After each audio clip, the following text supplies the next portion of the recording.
Pour le respect de la parole de Dieu, l'Assemblée est priée de se mettre debout pendant que je vais faire la lecture qui se trouve dans le livre 1 Samuel chapitre 3 verset 1 à 14.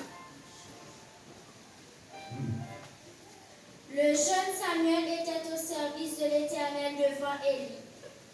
La parole de l'Éternel était si rare en ce temps-là. Les visions n'étaient pas fréquentes.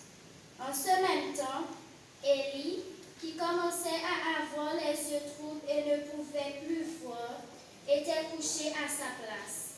La lampe de Dieu n'était pas encore éteinte et Samuel était couché dans le temple de l'Éternel où était l'ange de Dieu.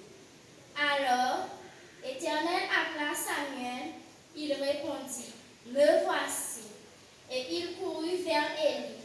« Me voici, car tu m'as appelé. » Élie répondit, « Je n'ai point appelé, retourne te coucher. » Et il alla se coucher.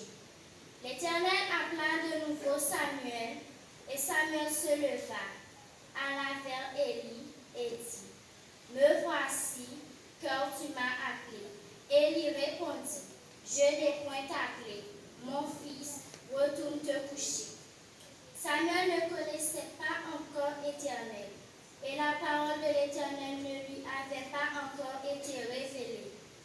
L'Éternel appela de nouveau Samuel pour la troisième fois.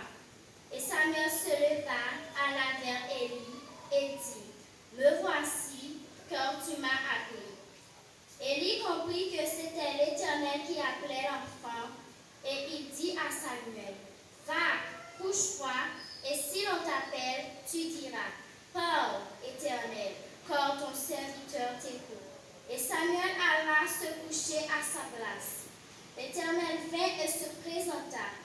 Il appela comme les autres fois, « Samuel, Samuel. » Et Samuel répondit, « Parle, car ton serviteur t'écoute. » Alors l'Éternel dit à Samuel, « Voici, je vais faire en Israël une chose qui étourdira les oreilles de quiconque l'entendra. En ce jour, j'accomplirai sur Élie tout ce que j'ai prononcé contre sa maison. Je commencerai et j'achèverai.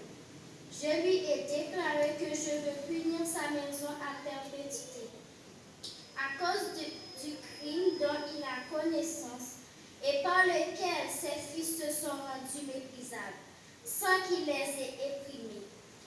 C'est pourquoi je jure à la maison d'Élie que jamais le crime de la maison d'Élie ne sera expié, ni par des sacrifices, ni par des offrandes. » Parole du Seigneur.